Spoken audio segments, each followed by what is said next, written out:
This is Co-op HD1 HD3 Hornsby, radio for people, not for profit.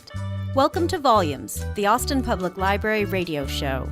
Each week, we explore how your library is more than books. The library is knowledge, technology, and inspiration for our community. This is Kanya. I'm your host today, and we actually have a pre-recorded interview. This is Andrew Murphy, formerly with the Austin Public Library, and he is interviewing Ryan Dowd about issues of homelessness, and this is available on the Sitka Public Library's podcast, which is up on SoundCloud. And if you wanted to find it, you would just go to SoundCloud and search Sitka Public Library. And with that said, let's give it a listen. Thanks for giving a listen to the first installment of Sitka Public Library's podcast service. In this episode, we will hear from Ryan Dowd, the director of the Hesed House, which is the second largest homeless shelter in Illinois, located just outside of Chicago. Ryan Dowd has been training library staff throughout the country on empathy-driven tactics to resolve problematic behavior for years. He's recently published a book titled The Librarian's Guide to Homelessness and provides free resources to libraries from his website, homelesslibrary.com. Ryan Dowd recently led some work sessions at the Alaska Library Association conference in Anchorage. Do you mind introducing yourself and giving the listeners background on your work experience with homelessness and how that has led you to come to the Alaska Library Association conference instructing librarians about homelessness? Yeah, my name is Ryan Dowd. My day job is I run the second largest homeless shelter in the state of Illinois. I, somewhere along the way, started training other organizations, particularly libraries, on how to work with homeless individuals, particularly around addressing problematic behavior in a compassionate manner. For the last year and a half or so, I've been traveling around the country training libraries and speaking at library conferences. And so up here now from Chicago to speak at the Alaska Library Association. Just did a full day training for a bunch of individuals today. Went fantastic. And then tomorrow we're going to do a smaller training for a smaller group. I first became aware of your work through the Librarian's Guide to Homelessness on YouTube. And I know that you've recently published a book as well. Can you tell us a little bit about the reactions to the YouTube video and how many views it's had, if you know that number? And I would like to hear about your book as well. Yeah, so I got in this on completely by accident. And the way it started was a friend who runs a library asked me to speak at a small conference. It was just a local conference of maybe 15, 20, or maybe 30 people. And I scratched together some notes on the back of a napkin, and I gave my speech on what librarians should know about homeless individuals, and they loved it. And I started getting requests from libraries who had been there, will you please come train our staff? And I said, hey, guys, this is not what I do. I got a full-time day job here running a homeless shelter. I can't run around training libraries. I grabbed an intern and asked him to film me. And so I just basically took my speech and gave the same speech to the camera, threw it up on YouTube, and then anytime any library called me and asked me to do a training for them, I said, hey, here's this YouTube link. This is the training I would have done. Watch the video. And then I forgot about it until 3 years later. I got a call from the American Library Association, and they asked me if they could interview me for an article they were doing on their magazine on homelessness. And I was completely bewildered and asked why they'd called me.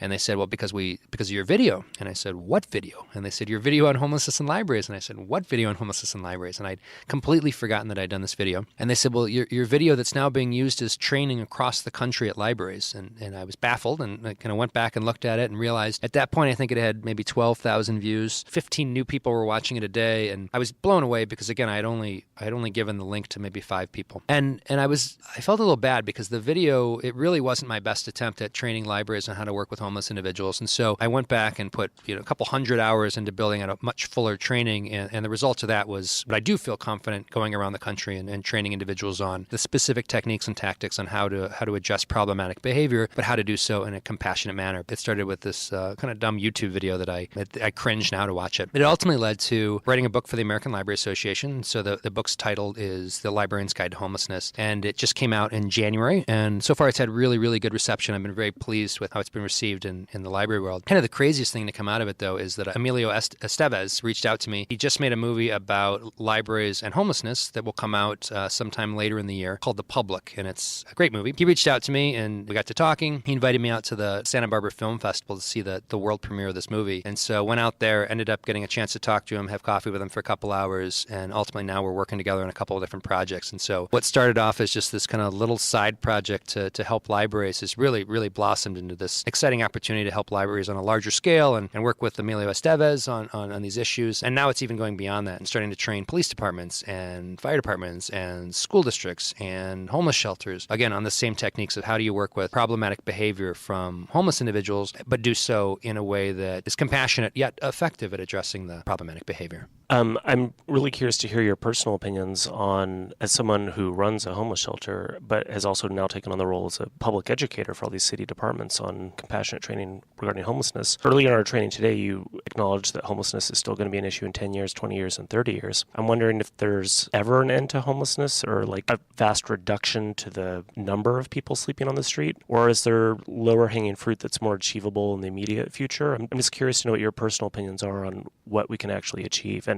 what steps to take to do it. So let me give you a three-part answer to that question. The first is absolutely, homelessness is solvable. We tend to think about it as this huge problem that's always existed, and that's just not true. It is a huge issue, but it hasn't always existed. Homelessness, as we experience it in this country today, has really only existed since about 1980. If you go around and you took a survey of every homeless shelter in the state, there were actually very few that existed before 1980. It just wasn't something that it wasn't what we see today. There were very few women that were homeless, very few employed people that were homeless, very few children that were homeless, and just not that many people in general that were homeless.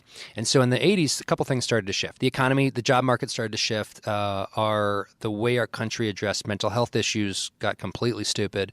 The war on drugs escalated in a way that was completely ineffective and massively creating a poverty and an underclass of individuals who were trapped in poverty because of the failed war on drugs. We started destroying our affordable housing stock. And so just kind of a lot of failed policies all started to come together in the 80s, and the result is what we experience now as homelessness, which, again, just simply didn't exist before 1980. And so, if homelessness has only existed for about 40 years, I don't think it's unrealistic to think that it can be undone. If it took 40 years to build, at least in 40 years, I would think we would be able to unbuild it. And so we need to stop pretending that homelessness has always been there. I get really frustrated. I work at a faith-based organization, but when people say, they quote Jesus as saying, well, the poor you will always have among you. That's true. Jesus did say that. Jesus did not say, though, that the homeless you will always have among you, because homelessness did not exist then, not the phenomenon that we have today. That's the first part of my answer. The second part of my answer is that in order to fully address homelessness, you have to recognize that there are different forms of homelessness. And so there's basically three types of homelessness. So the shelter I run, 50% of the individuals we see are homeless for 2 weeks or less. They have some sort of economic crisis. They become homeless. They land at the shelter. They get back on their feet again. It was a very short blip on the radar of their lives. It's not pleasant to be homeless for 2 weeks, but it's also not the end of the world. The next group is homeless for more than 2 weeks, but less than 1 year. That's another 42%. And so these individuals oftentimes have one major life barrier. There's a mental health issue or a substance abuse issue or a medical issue or a legal issue or some sort of employment issue, but only one major life issue. It takes about a year to work through one major life barrier like that. The last group, that what's termed the chronically homeless, individuals who are homeless for a year or more, this may be a year, 10 years, 5 years, 20 years, it might be 35 years. That's a totally different phenomenon. And these individuals almost always have mental health issues, oftentimes have a substance abuse issue layered on there, almost always have medical issues and legal issues and employability issues all layered on. And it takes years, if not infinity, if not forever, to work through that many life barriers and get back on your feet again. And so for me, I'm very much in agreement on the federal strategy around homelessness for the last 15 years. For the last 15 years or so, starting in the Bush administration, continuing into the Obama administration, and so far continuing into the Trump administration, the priorities around homelessness have been a heavy focus on chronic homelessness. And I think that makes sense because if you're homeless for 2 weeks, yeah, that's rough, but it's also not the end of the world. If you're homeless for 1 year, that's really lousy, but that's nothing like being homeless for 35 years. And so a hyper prioritization on chronic homelessness just makes sense. And what we've learned in the homelessness industry in the last 2 decades is that we actually have a strategy for addressing chronic homelessness, and it's called permanent supportive housing.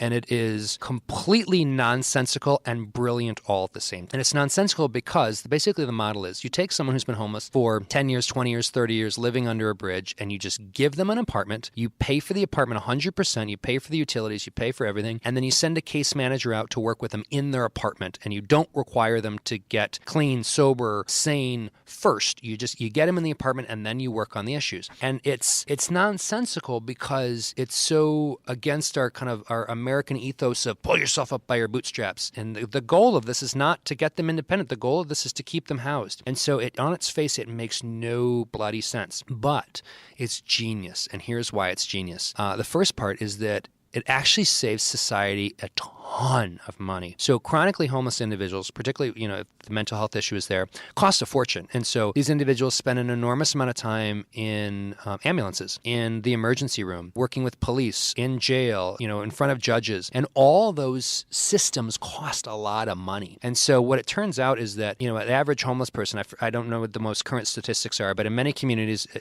a chronically homeless individual will cost the community $45,000, $50,000 in all these attendant costs. And sometimes it's much, much more. Now, you take that same person, you put them in their own apartment, and you send a case manager out to work with them in their apartment. They spend like 80% less time in the emergency room. They spend like 90% less time in ambulances. They spend like 95% less time in jail. They spend it almost completely eliminates their need to go to mental health institutions. And so the funny thing is the cost of that apartment and the case manager is substantially less than the cost of the emergency room and the ambulance rides and whatnot. And so it's one of those weird places where doing what's best for the individual, giving them a dignified housing option for their lives, is actually what's also best economically for the country. And so it's one of those weird places where the country wins because we save a ton of money. The individual wins because they have a much more dignified lifestyle.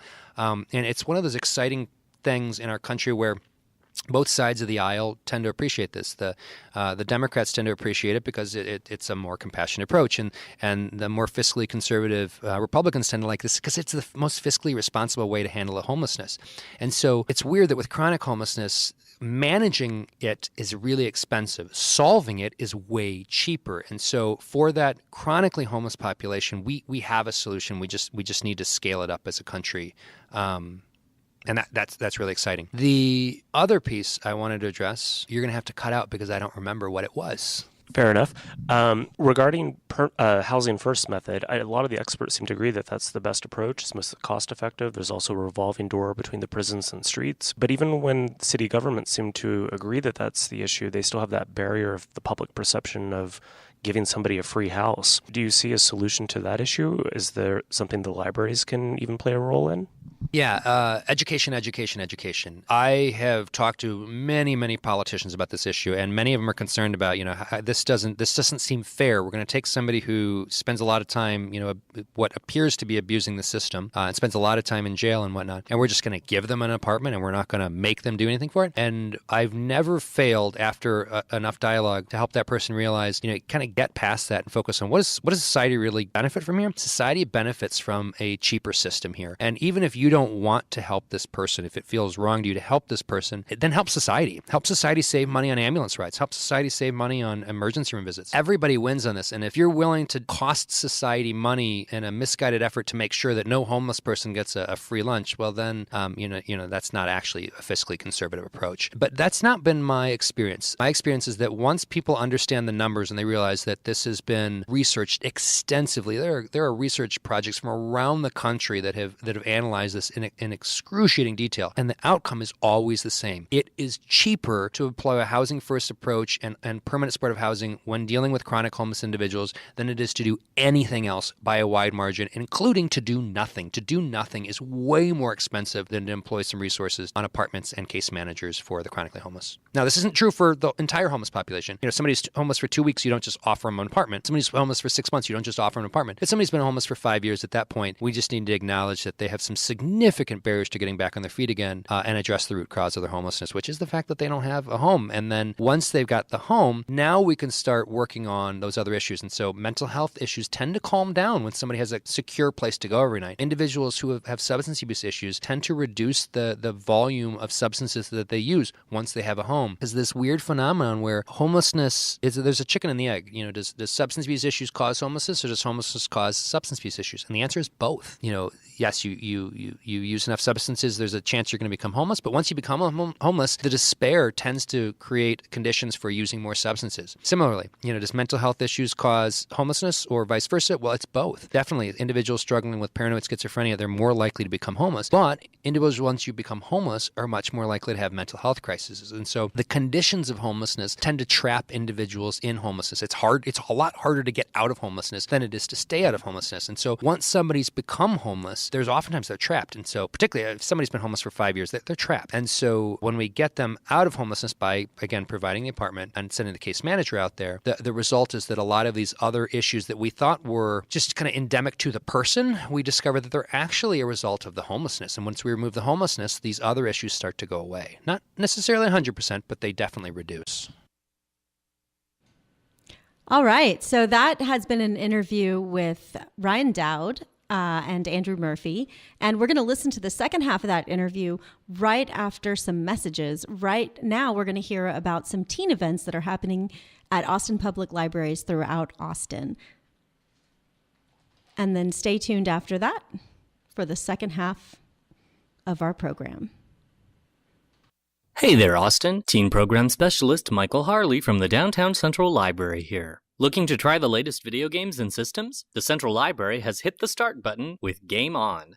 Teens can game on a variety of systems, including the PS4 Pro, Xbox One, Nintendo Switch, and Nintendo Classic. One title for each available system will be out to play from a huge collection that includes classics like Pac-Man and Final Fantasy to new favorites like Overcooked and Ori and the Blind Forest. Teens can game on with video game free play every Friday from 1 p.m. to 3 p.m. in the Central Library's teen area. This program is just for teens ages 13 to 18. More details for Game On and additional programs can be found at library.austintexas.gov/events.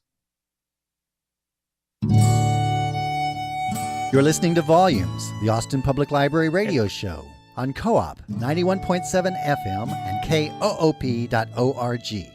Radio for people, not for profit.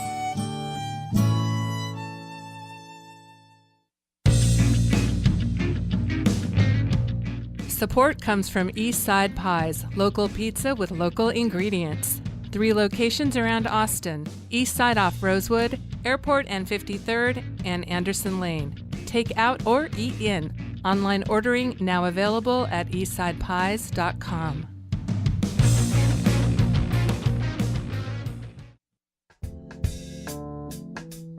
Support comes from Lincoln Pen Gallery's I Found You, an exhibit featuring the work of 5 artists on view July 6th through July 29th. The artists all use found objects to create their mixed media works. These works explore humor, whimsy, dreams, and our connection to nature. Opening reception Saturday, July 14th, 6 to 9 p.m. Lincoln Pen Gallery is located at 2235 East 6th Street, Suite 102. Hours are 11 a.m. to 4 p.m. Friday, Saturday, and Sunday. More at linkpenart.com.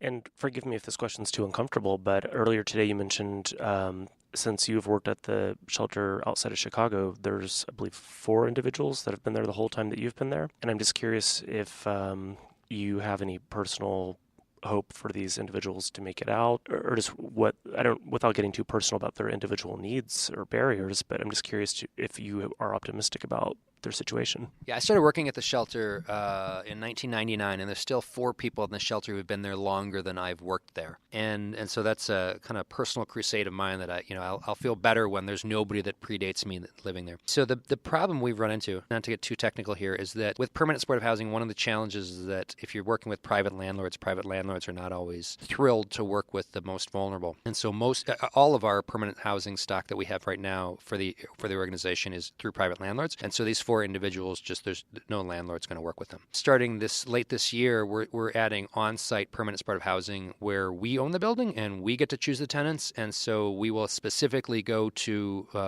individuals that no landlord would work with, and we'll get them housed in our own apartments that we have on site that will have staffed 24/7. And so my hope is that by year end, those 4 individuals will be housed because we'll put them in our on-site permanent supportive housing. Your training has an emphasis on teaching empathy and understanding and compassion. I'm curious to hear if there's any particular moments that have deeply affected you, whether, they were relatively minor things, but they just triggered a personal response from you throughout the years. Are there any that come to mind? So there's kind of 2 things that stick in my brain, and it's the really good stuff and the really bad stuff. And so, the really good stuff, it just happens all the time. So just yesterday, right before I flew to Alaska, I walked up in the dining room, and the very first person that grabbed me was a woman to tell me that she had just gotten a job at a hospital, making $2.50 an hour more than she was making at her current job, and that this new job, after she'd been there 6 months, was going to pay for her to go to college. I mean, that's life-changing for her. She gets a reset. She gets a total do-over on life now that she's got this job that can pay enough to get her out of homelessness and ultimately get her a college degree where hopefully she won't ever have to come back into homelessness again. And then the very next person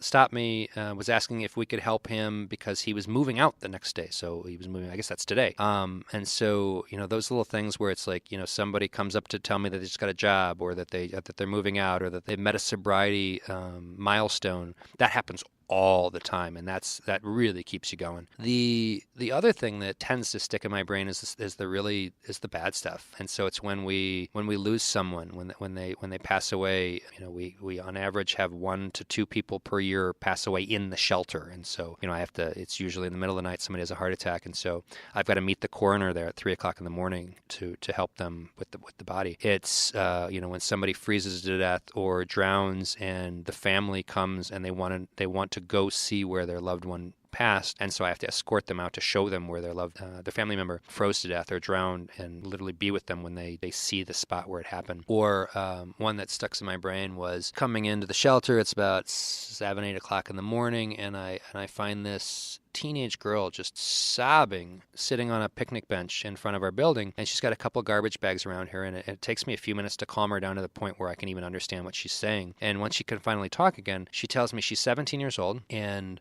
she found out she's pregnant, and she told her parents the night before, and so they told her that she was not welcome in their home anymore. And first thing in the morning, her father had her pack up all her stuff in garbage bags, and he drove her to the homeless shelter and dropped her off in front and drove away. And she said that she thought he was just trying to scare her. He didn't think he'd actually leave. And so when he pulled away and left her there, she realized, wow, she's completely alone. And so she's sitting here sobbing in front of a very large homeless shelter, the 17-year-old pregnant girl. And I noticed that her bags, these garbage bags of belongings, they've got teddy bears, and they've got, a diary, and it's everything that you expect a teenage kid to have, except she's got them in garbage bags, and she's sitting in front of a homeless shelter where her family, her father, has abandoned her because she made a mistake and got pregnant, and he's just not going to be supportive. And it's shattering to see that, but it's also an honor to be there. And when you get to be a part of the worst moment of a person's life, there's probably no more sacred duty or sacred honor than to help someone survive and get through the worst day of their life with some sense of dignity and some sense of hope for the future. And so, it doesn't matter if that girl lives to be 110, she will never, ever forget what it was like to sit in front of a large shelter abandoned by her father. And I got to play a small role in that, the role of letting her know, like, okay, I'm staff, I'm here, you're safe. I grabbed another staff and we made her pancakes. And so,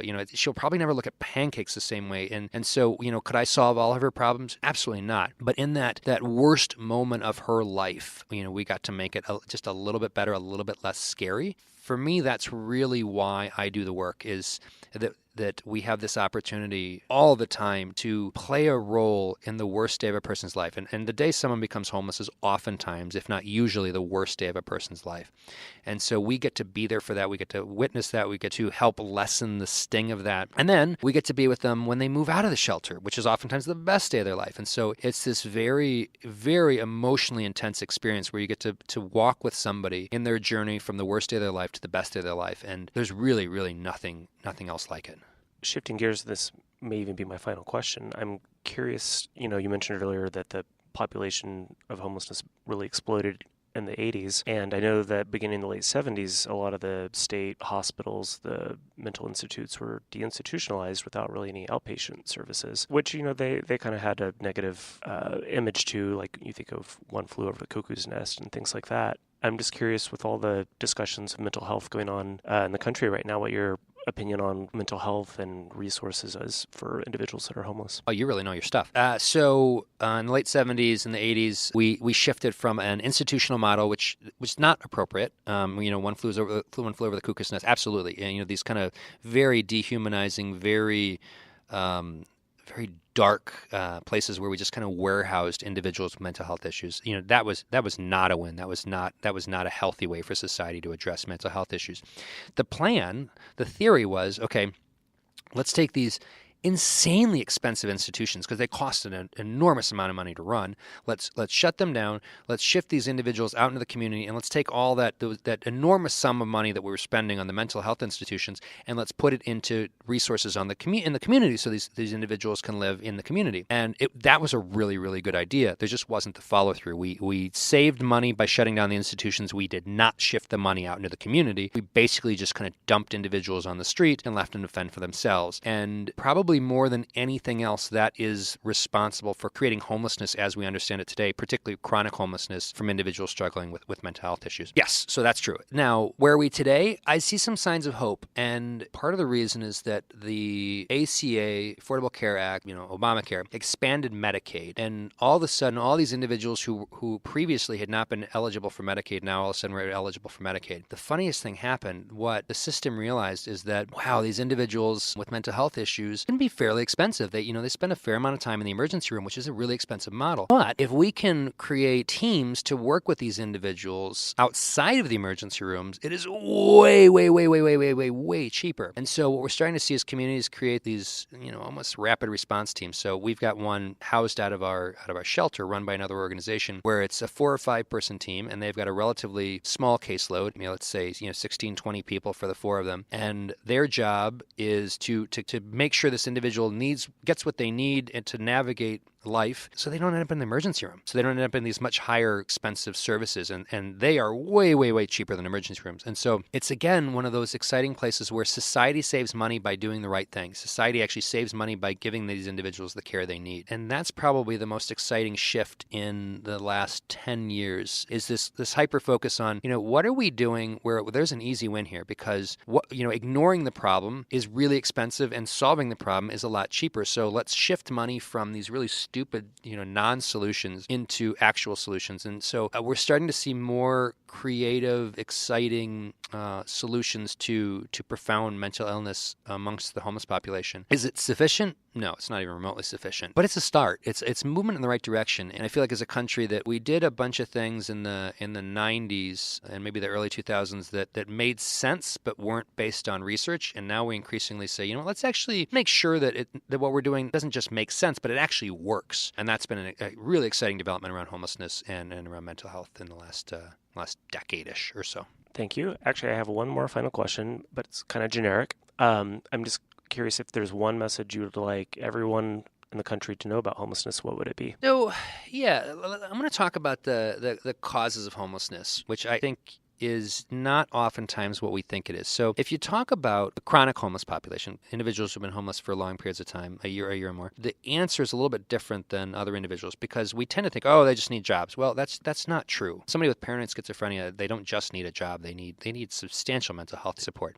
But there's kind of three variables that we tend not to think about. Well, one that we do and two that we don't. The one we think about is specific diagnosable mental health conditions. So paranoid schizophrenia, personality disorders, et cetera. Those issues, they absolutely create homelessness. The second one that we tend not to think about is childhood trauma. Someone who's experienced a profound trauma in their childhood, it shatters who they are. So we had a woman I was talking to her and asked her what her story was, and she told me that she'd been molested by 5 men between the ages of 3 and 16.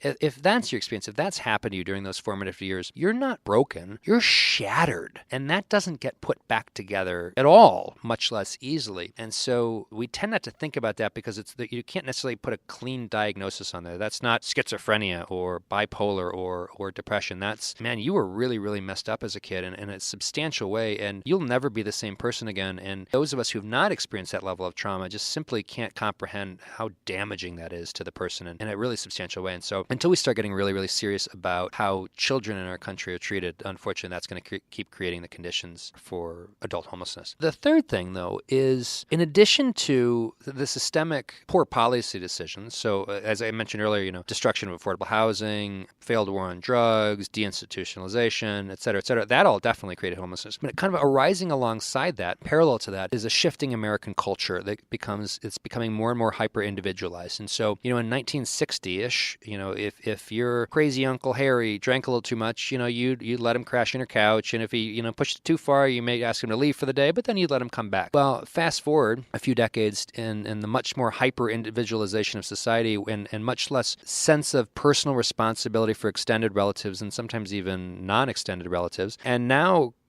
Uncle Harry does not get to crash on your couch. Uncle Harry gets a referral to the local homeless shelter. And so that also has a profound impact on creating homelessness. And it's interesting. I kind of agree with both sides of the aisle on this one. The Democrats tend to focus on the systemic failures, the policy failures, and that's absolutely true. That does create homelessness. And then oftentimes the Republicans, the conservatives, want to focus on, shouldn't the church be addressing this and shouldn't families be addressing this? And there's some truth to that. Absolutely. It's these changing hyper-individualization and lower responsibility to our family members that absolutely is creating homelessness too. And so it's both. And the policies are a little easier to address. How do you address the hyper-individualization of American society and culture? Yeah, I don't know.